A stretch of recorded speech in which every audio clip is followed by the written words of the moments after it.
Salve, salve, rapaziada! WASP aqui. Sejam muito bem-vindos a mais uma aula do método WASP de análise técnica. E antes da gente começar a aula de hoje, eu quero fazer uma breve errata não, né? Eu quero fazer uma ressalva sobre o que eu disse na última aula aqui, na aula de suportes e resistências, tá? Eu cravei com muita ênfase, eu fui um sujeito demasiadamente confiante, né? Em dizer que a gente teria um mercado de alta no dólar aqui na segunda-feira, uma vez que hoje é dia 28 de fevereiro, né? Então eu disse que segunda-feira, dia 2, aí a gente provavelmente ia ter um mercado de alta. Por quê? Porque a gente teve quebra dessa linha de tendência, tá? A gente teve uma tentativa de retomada que falhou. Isso aqui é uma lower low MTR, que é a preparação para acontecer o quê? Para gerar uma quebra de estrutura, tá? Um formato de reversão chamado quebra de estrutura, para eventualmente iniciar uma movimentação de alta daí. Eu especulei que provavelmente a gente vai ter um gap de alta, abre com correção e retoma. Entretanto, eu me esqueci do seguinte: hoje, dia 28 de fevereiro, Estados Unidos atacou Irã, tá? Então pode ser que a gente tenha que o dólar não responda desse modo na segunda-feira, porque é sábado, tem bastante chão para rolar até segunda-feira, tá bom? E aí qualquer coisa envolvendo Estados Unidos tem ali a moeda que é a reserva de valor mundial. Dólar é a safe haven mundial, perfeito? Irã tem um papel muito importante em commodities, com petróleo, tá? Commodities e câmbio tem ali uma relação muito sensível. Então é bem possível que o dólar reaja de outro modo na segunda-feira por conta desse ataque dos Estados Unidos ao Irã, tá bom? Era só essa ressalva que eu queria fazer. Porque senão o mercado abre na segunda-feira, ele abre diferente do que eu falei e todos vocês vão ficar, nossa, o ASP não faz a menor ideia do que ele está falando. Não é exatamente o caso, tá bom? Vamos lá. Tema dessa aula aqui, rapaziada, são linhas de tendência e shorts. Tá? Um assunto bastante simples. As linhas de tendência, vamos começar aqui pela definição. As linhas de tendência, elas funcionam como suportes e resistências anguladas. Então, aquela mesma dinâmica de oferta e demanda que a gente acabou de estudar em suportes e resistências, eles vão funcionar exatamente do mesmo modo em linhas de tendência. Entretanto, essas linhas elas vão estar anguladas, auxiliando principalmente a enxergar quando uma tendência está vigente. E esse aqui é o principal papel de uma linha de tendência. É mostrar para a gente a tendência e com base na tendência a gente vai tomar nossa decisão. Se é uma tendência fraca, eu posso esperar ali correções rasas, né, pausas na tendência, e eu vou vender imediatamente. Se é uma tendência um pouco mais fraca, eu posso esperar uma correção profunda, uma correção forte. E aí eu vou acabar vendendo ali numa região de interesse um pouquinho acima, tá? Mas tudo isso parte do primeiro raciocínio, que é: estamos numa tendência ou não? E nesse ponto é que a linha de tendência realmente ajuda a gente. Ela tem um papel muito mais ligado a mostrar para a gente o que é a tendência do que ser ali uma região de interesse que a gente vai tentar vender nela, tá? Então, uma linha de tendência, rapaziada, ela liga topos em uma tendência de baixa e ela liga fundos em uma tendência de alta. Ela mostra quando uma tendência composta por várias pernas está vigente. Aqui a gente tem um exemplo bastante simples. Essa aula eu imagino que vai ser uma aula bastante breve, tá, rapaziada? A gente tem um exemplo bastante simples, que é uma linha de tendência traçada aqui, e a gente consegue perceber que durante todo esse período que a gente se encontra do lado de dentro da linha de tendência, a gente teve uma tendência de baixa. E durante todo esse período que a gente esteve dentro da linha de tendência, foi muito mais fácil ganhar dinheiro vendendo do que comprando. Ora, foi possível ganhar dinheiro comprando? Sim, mas foi um dinheiro bastante sofrido. A probabilidade de você conseguir ganhar dinheiro contra a tendência é muito menor, a sua relação de risco-retorno é normalmente muito pior. Por exemplo, esse cara aqui, ó, aqui fica difícil, né? Que ele não dá mais um. Mas o cara que vendeu aqui, ele conseguiu facilmente aí 3-1, 4-1, 5-1. O sujeito que comprou aqui com barra de sinal, esse sujeito não conseguiu 2-1 direito, tá? Aqui não conseguiu 2-1, aqui conseguiu, mas, né? Então é muito mais fácil e mais lucrativo acompanhar a tendência. Shorts. Shorts são linhas de tendência de curtíssimo prazo. E elas auxiliam a enxergar quando uma pernada está vigente, tá? Então, do mesmo modo que uma linha de tendência é composta ali por você ligar, por exemplo, fundos numa tendência de alta, você liga fundos com fundos numa tendência de alta, uma short ela vai seguir a mesma premissa, mas ela vai fazer o quê? Ela liga máximas de candles em pernadas de baixa e mínimas de candles em pernadas de alta. Por que isso aqui funciona, rapaziada? Porque o mercado é fractal. Uma pernada, tá? Nos 5 minutos é, na verdade, uma grande tendência de alta no gráfico de 15 segundos. E se eu traço a linha de tendência nesse gráfico de 15 segundos, lá nos 5 minutos eu vou ter o quê? Eu vou ter uma short, tá? Ele mostra quando o movimento pontual de impulso está vigente. Então, vamos pegar aqui o exemplo. Ó.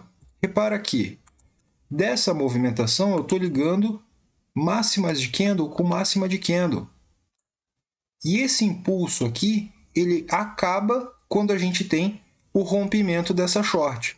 Obviamente, eu tenho vários outros critérios para determinar quando, né? Essa pernada aqui já não é mais interessante de vender ela, tá? Aqui eu tenho uma deriva, tenho fundos mais baixos no gráfico, tenho fundos mais altos aqui no Trix. Então, né? Eu não preciso esperar ele romper essa short para eu parar de vender. Eu me mantenho analisando inúmeros outros fatores, mas é um fator adicional para você saber quando a pernada, quando aquele impulso acabou. Tá? E aqui, ó, o canal. O canal que é uma das minhas ferramentas favoritas, tá? Eu vivo traçando o canal. E o canal ele é composto pela linha de tendência do canal e a linha de retorno do canal. Então, eu basicamente, para a gente ilustrar aqui a questão de linha de retorno, eu tenho uma tendência de alta. Tendência de alta. O que eu faço aqui é traçar uma linha de tendência em azul. Para eu trabalhar com o canal, o que eu faço é duplicar essa linha de tendência e traçar ela em paralelo, utilizando o topo como referência. E aí eu acabo ganhando uma referência do extremo superior desse movimento, que por várias e várias vezes acaba sendo uma excelente região para a gente realizar lucro das nossas compras, tá? Outro ponto muito importante aqui é o seguinte: quando a gente acaba rompendo a linha de retorno do canal aqui para cima, o que pode ser feito é que eu posso duplicar este conjunto, ou seja, eu vou duplicar tanto a linha de tendência quanto a linha de retorno. Eu dou um Ctrl+C, Ctrl+V nesses dois, e eu acabo duplicando esse canal aqui para cima. E por várias vezes, esse canal duplicado acaba sendo uma nova região para realizar lucro, né, como alvo, para utilizar como alvo para essa operação.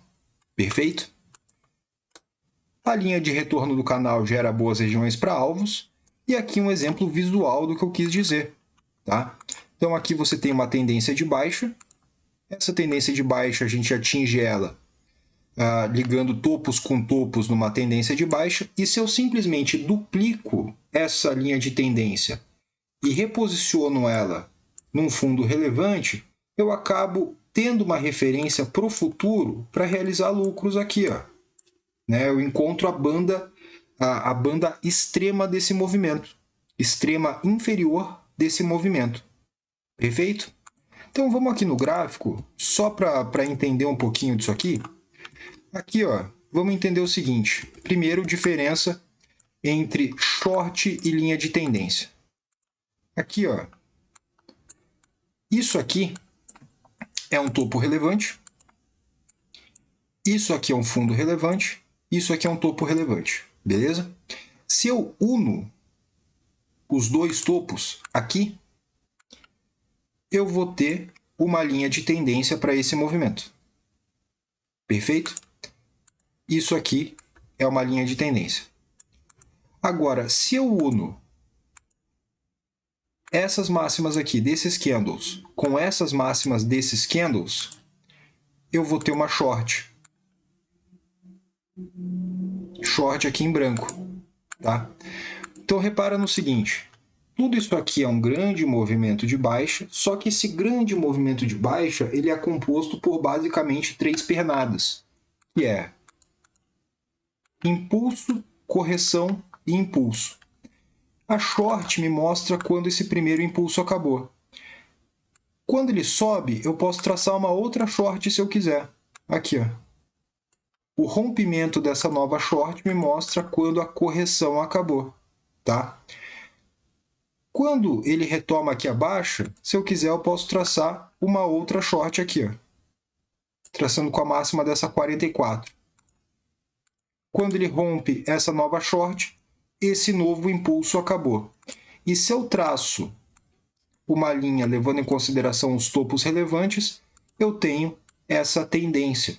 E essa tendência ela se finda quando a gente rompe essa linha de tendência aqui. Essa é a diferença entre linhas de tendência e shorts. E aqui, rapaziada, a gente tem um exemplo do uso de um canal de alta. Então, se eu pego essa mínima com essas mínimas aqui, traço a linha de tendência desse modo aqui, ó. Traço essa linha de tendência. E aí, com base nessa linha de tendência, eu duplico ela, utilizando essa ferramenta de canal aqui do Profit, e posiciono ela na máxima, utilizando esse topo aqui. Repara como essa linha de retorno se torna uma boa referência lá para frente para a gente realizar lucro de uma possível compra, tá? Este topo aqui, ó, que não chegou a tocar na linha de retorno do canal, é um exemplo muito bom da necessidade da capacidade de reação. O mercado ele nunca vai ser preciso. Né? Não é porque você traçou a linha de retorno do canal que ele tem que buscar a linha de retorno do canal. O mercado não funciona assim. Né? Então, quando você... Vamos traçar aqui um cenário hipotético para a gente. Nós estamos vendo o mercado numa tendência de alta. Tá? Óbvio, a gente está acima do zero ali no TRIX, estamos apontando para cima. Quando o mercado puxa para cima, o ADX vira para cima, as médias estão alinhadas para cima, a gente sabe que é uma tendência de alta. E numa tendência de alta, o que a gente sabe? A gente sabe que os suportes tendem a ser rompidos, os suportes tendem a ser respeitados, é que já é 11h30 da noite quando eu estou gravando esse vídeo, eu estou com sono. Os suportes tendem a ser respeitados e as resistências tendem a ser rompidas. Então aqui a gente tem um suportezinho minoritário, né, que eu posso utilizar ali na frente para fazer uma compra. Opa, olha a oportunidade de compra aqui. Deu uma compra no suporte, aonde que eu coloquei o meu stop? Eu posso utilizar muito bem ali um stop padrão, né? Um stop do tamanho de uma barra média. Pego o tamanho desse candle 59 e jogo para baixo, mais ou menos isso aqui é o meu stop, tá? Poxa, Wasp, mas esse stop não é um stop técnico. Não é mesmo, tá? E o stop técnico, cabe a gente salientar, rapaziada, ele não é um stop que impegável, né? Se houvesse um lugar certo para colocar um stop, se houvesse essa dinâmica de certo e errado sobre onde colocar o stop, todo mundo só posicionaria o stop no local correto e ninguém jamais tomaria stop. O fato das pessoas tomarem stop e a imensa maioria das pessoas utilizarem o stop técnico significa que o stop técnico é também falível. Perfeito? E aí o stop se torna muito mais uma dinâmica sobre gerar capacidade ali de risco-retorno ou não. Perfeito? Então, posso muito bem posicionar meu stop por aqui, com base numa barra média, que é um stop que eu gosto de utilizar. E aí, com relação a alvo, eu posso definir que eu vou tentar sair nessa linha de retorno do canal. Mas entenda o seguinte, eu não assumo uma postura passiva durante o trade. Durante o trade eu me mantenho o quê? Analisando. Não é um cenário em que eu fiz a análise uma vez e acabou o meu trabalho foi feito. Não, eu me mantenho analisando.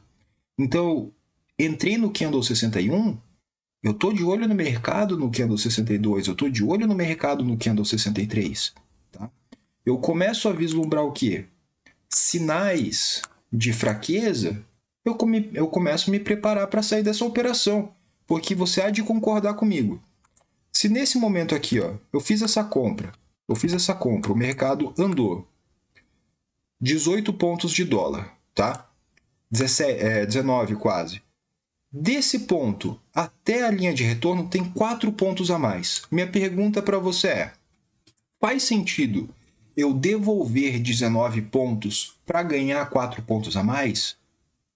Ninguém faria isso. Então, a partir do momento que eu vejo esse candle 62 fechando com muita sombra na parte de cima, meu alvo já vem para cá, ó, máxima do 62. Você tem que ter capacidade de reagir, tá?